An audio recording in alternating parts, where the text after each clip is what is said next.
मेरा बेटा है सादी। अम्मी ने सामने खड़ी तारुफ करवाने लगी। सादी ने मुस्कुराकर सलाम किया। उन्होंने बिना मुस्कुराए मगर शाइस्तगी से जवाब दिया। वो कुशन लेकर कारपेट पर बैठ गया। लाउंज के कोने में कंप्यूटर टेबल पर बैठी हुनैन मुसलसल कीबोर्ड पे कुछ टाइप कर रही थी। निजरत ने बजाय मुस्कुराते हुए मगर घूर कर कहा, हुन्ना सलाम करो। तो वह ज़रा उसी तरफ मुड़ी, सलाम किया और वापस। औरंगज़ेब कारदार ने तो शायद सुना ही नहीं, पर तकल्लुफ़ से बैठे थे। आपको इज्जत बख्शी है वाला अंदाज। राहदारी का दरवाज़ा फिर बजा, धीमा सा, जैसे किसी ने गुली के पुल से नॉक किया हो। सादी फ़ौरन उठा तो कारदार साहब बोले, मेरा बेटा होगा। कॉल सुनने रुक गया था। सादी राहदारी में आया तो वह उधर खुले दरवाजे में खड़ा था। उसने टाई और वेस्ट भी पहन रखी थी, बस कोट नहीं था। टाई, पिन, कफ, लिंक्स, जूते, हर शे अपनी कीमत आप बताती थी और इससे ज़्यादा बेशकीमत उसकी मुस्कुराहट थी। मैं हाशिम हूँ, हाशिम कारदार। मेरे डैड गालिबन अंदर हैं, मुस्कुराते हुए अपने से बोला था। सादी जल्दी से उस तक आया। जी वो अंदर हैं, मैं सादी यूसुफ हूँ। उसने भी मुस्कुरा कर बताया। अंदर आने का रास्ता दिया। हाशिम निजत से भी इसी मुस्कुराहट के साथ मिला, फिर अपने बाप के साथ सोफे के दूसरे सिरे पर जा बैठा। सादी को महसूस हुआ कि वह हमेशा अपनी गहरी आंखों से इतराफ़ का जायज़ा लेते हुए मुस्कुराते रहने का आदी था। जो भी था वो इसे अच्छा लगा था। हाशिम की शादी है अगले हफ्ते, वलीमे का कार्ड मिल गया है आपको?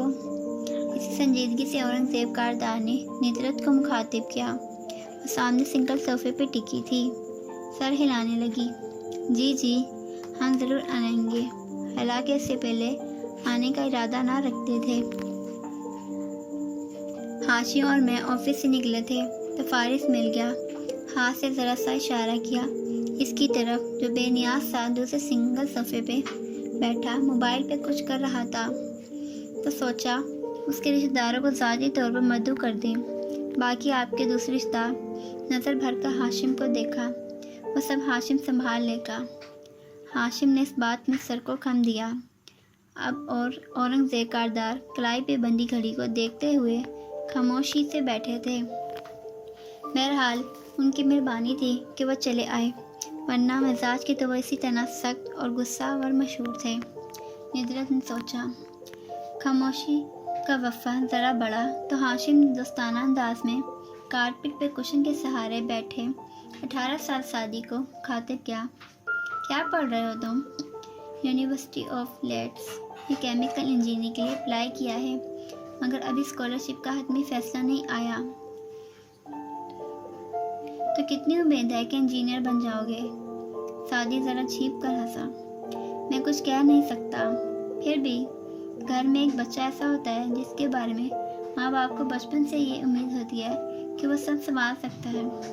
मुस्कुरा कर बाप को देखा और निद्रा की तरफ मुतवज्जा हुआ। वो जो ज़रूर किसी काबिल बन जाए। तो आपके बच्चों में से ऐसा कौन है? फिर सादी को देखा। क्या वह तुम हो? हम तीनों में से भी एक का सबको पता होता है कि उसने इंजीनियर ज़रूर बनना है, बाकी का कोई पता नहीं। वो एक मैं नहीं हूँ बिल्कुल भी। हाशिम ने शायद उस जवाब की तवक्का नहीं की थी, तभी ताज्जुब से आईब्रोज सवालियाँ उठाईं तो कंप्यूटर चेयर घूमी।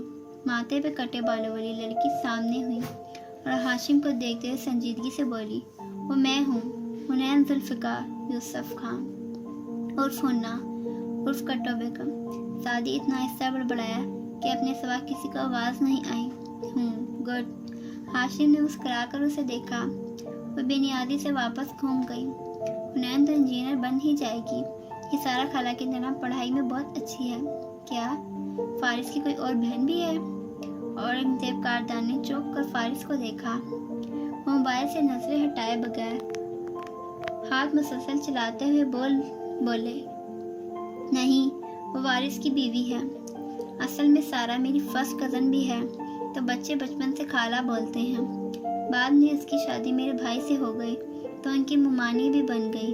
निद्रा ने तफसील से बताया, मगर साथी को इस नामुकम्मल तारुफ पे बेचैनी हुई। वो यूके गई हुई है पीएचडी करने के लिए, और वो प्रोसेस डिज़ाइन में पीएचडी करने वाली पहली खतून है। हाशिम ने मुस्कुराकर सर हिलाया। औरंगज़ेब फिर से घड़ी को देखने लगे। सादी को लगा कोई मुतासिर नहीं हुआ।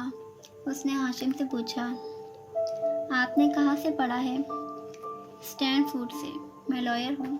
सादी के लग ओह मैं शुक्रे, तो आप वकील हैं। मेरी फुप्पो भी वकील हैं। उन्होंने कहाँ से पढ़ा है? वो इसी नरम मुस्कुराहट के साथ पूछ रहा था। यहीं पाकिस्तान से। सादी के लहजे में फ़क्र था। निद्रा चाय के लिए उठी तो औरंगज़ेब मना करने लगे। उनको जाने की अजलत थी। उनका वक्त बेहद कीमती था, मगर निद्रत बाज़िद इसरार चली ही गई। तुम मेरे साथ रऊफ़ की तरह आओगे? उन्होंने हाशिम को मुखातिब किया। जी, मगर मैं वहाँ से जल्दी उठ जाऊँगा। शहरी ने कोई नई मूवी ली है, हमारा साथ देखने का प्रोग्राम था। और औरंगज़ेब साहब ने मुँह में सर को खम दिया। एक दफ़ा फिर घड़ी देखी, इससे पहले कि वो फारिस से कहते कि अपनी बहन को फजूल की खातिरदारियों से मना करे। कंप्यूटर चेयर के पहिए घूमे, हुनैन सामने हुई। कौन सी मूवी देखने जा रहे हैं आप? हाशिम ने बेइख्तियार उसे देखा। एक नई अमरीकी मूवी आई है। आप नाम बताएं, मैंने देखी रखी होगी। ये वो मुझसे हुआ, अभी कुछ अर्सा पहले रिलीज़ हुई है। Bourne ultimatum. Oh, Bourne series. Hunain ने मुंह बनाया। उसका सिर्फ पहला पार्ट अच्छा था, मगर ये वाला पार्ट काफ़ी ड्रैग किया गया है। बोरन आइडेंटिटी वाली बात नहीं है इसमें। हाशिम ने मुस्कुराते हुए तीखी नज़रों से उसे देखा। क्या तुम्हें यकीन है कि तुम बोरन सीरीज़ के नावल्स की बात नहीं कर रही? आप ये कहना चाह रहे हैं कि मैं नावल पढ़कर जाहिर कर रही हूँ कि मैंने मूवी भी देख रखी है? शायद आपको मालूम नहीं है कि ये सीरीज़ उन नावल्स पे सिर्फ लूजली बेस्ड है। और जब आप ये नया पार्ट देखेंगे और अक्सर जगहों पे कैमरा बुरी तरह हिलता हुआ महसूस हो और लगे जैसे कैमरे मैन को रेशा लाहक है, तो जान लीजिएगा कि आज से पहले ये फ़िल्म देखने वाली हुनैन यूसुफ सच कह रही थी। और मैं इस फिल्म को मज़ीद डिस्कस करती, लेकिन मुझे इस तरह की फ़िल्में ज़्यादा पसंद नहीं। तो बात ख़त्म। हाशिम ने मुस्कुरा कर सर हिलाया और औरंगज़ेब कारदार आंखें सेक्टर कर इसको देखने लगे थे। तो मैं किस तरह की फ़िल्में पसंद है? वो अभी भी पुरतकल्लुफ़ और सख्त आवाज़ में पूछ रहे थे, मगर तवज्जो पूरी उसकी तरफ थी। सादी ने गहरी सांस लेकर सर झटका, जैसे कट्टों को सुनने की तामीज़ उसमें नहीं थी। हुनैन ने लापरवाही से शानी उचकाए। फिल्म का अच्छा होने के लिए किसी खास तरह का होना भी ज़रूरी नहीं होता। प्लॉट और किरदारों को अच्छा होना चाहिए, और किसी भी कहानी के अच्छा होने का मतलब हकीकत से करीब होना नहीं, कन्विंसिंग होना चाहिए। मुझे ऐसी अमरीकी फिल्में भी नहीं पसंद जिनमें हीरो मार खा खा कर भी नहीं मरता, मगर डाई हार्ड मुझे बहुत पसंद है। मुझे हॉरर फिल्में भी सख्त नापसंद है, मगर दी रिंग बहुत अच्छी है। ज़्यादा फैंटेसी तो मुझे जहर लगती है, मगर हैरी पॉटर और लॉर्ड ऑफ द रिंग्स की क्या बात है। साइंस भी बहुत बोर करती है मुझे, मगर आई रोबोट मैं बार बार देख सकती हूँ। साइको थ्रिल से तो मुझे चिढ़ है, मगर साइंसलेस ऑफ द लैम्ब मेरी फेवरेट है। पीरियड फिल्में भी बाज़ औक़ात बहुत मसनूई हो जाती हैं, मगर ग्लैडिएटर, पैट्रियट और बोरीहार्ट में मेरी जान है। वो तब खामोश हुई जब चाय आई और औरंगज़ेब साहब ने कप पकड़ भी लिया और घूंट भी भर लिया। देख, अभी तक वो इसी को रहे थे। तो फिर तुम्हें आखिर पसंद किस तरह की अंग्रेज़ी फिल्में हैं? किसने कहा मुझे अंग्रेज़ी फिल्में पसंद हैं? हॉलीवुड की हर फिल्म अब एक जैसी लगने लगी है।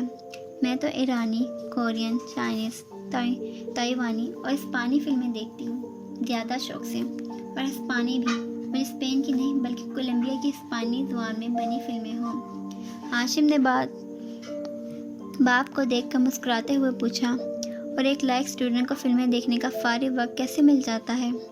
किसने कहा कि मैं अपना फारिग वक्त सिर्फ मूवीज़ पे लगाती हूँ? मुझे तो कंप्यूटर गेम्स ज़्यादा पसंद है।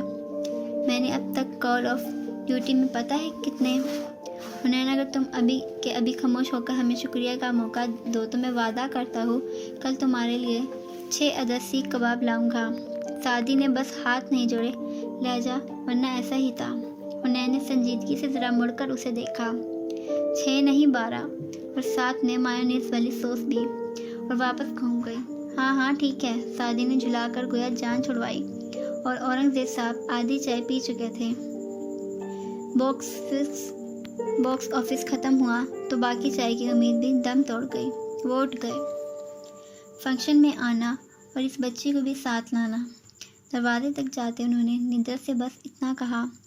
सादी और वो उसे बाहर तक छोड़ने आए। फारिस वहीं बैठा था।